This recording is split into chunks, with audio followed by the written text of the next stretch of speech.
One thing that I have done since the first time I hired is I have the mindset of everything is my fault. Yep. There is nothing that is not my fault. And that sounds like brutal, and it is in a way, but truly it is so liberating, because if everything is my fault, then everything is within my control. Of course, everything isn't within my control, but I have some play in how things happen and how things will go. So with her and with the results that I was seeing, I was like, okay, so how is this my fault? Where do I play into this? And whenever I identified my role in everything that I was seeing, then I was able to make changes in myself, and immediately I could see the differences.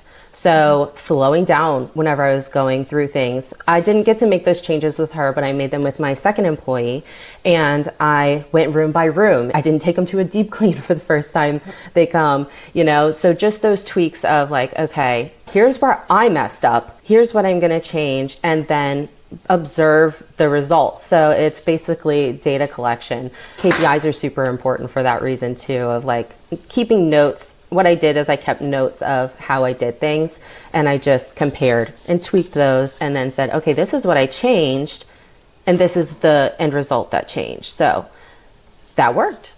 Yeah. And then go with that. Using everything as kind of like a science experiment where we're just tweaking one variable at a time. And for those of you that maybe just had an emotional response to what Chelsea just said, when it's like, everything is our fault, it truly is a liberating thing. And if you have not read the book, Extreme Ownership by Jocko Willink, that goes into this concept in depth. That's the entire premise of that book, and of like extreme ownership to the point of like, as leaders, it is our fault. It's our responsibility. And that allows us to take action. And one of the concepts in that book is like, the longer that we spend trying to like point blame and like, whose fault is this situation? Like, it's gotta be, we gotta like put blame on somebody.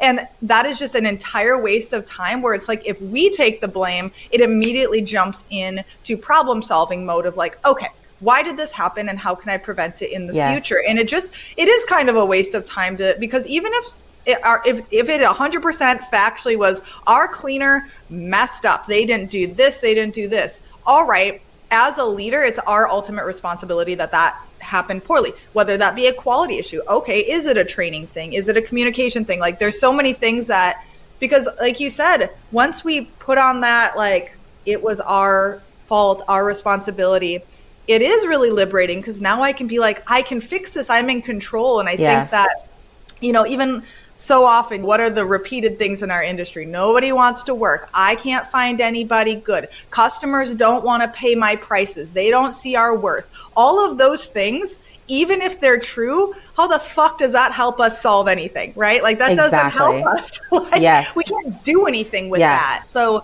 I love that your mindset from an early stage is that way, and it's so true.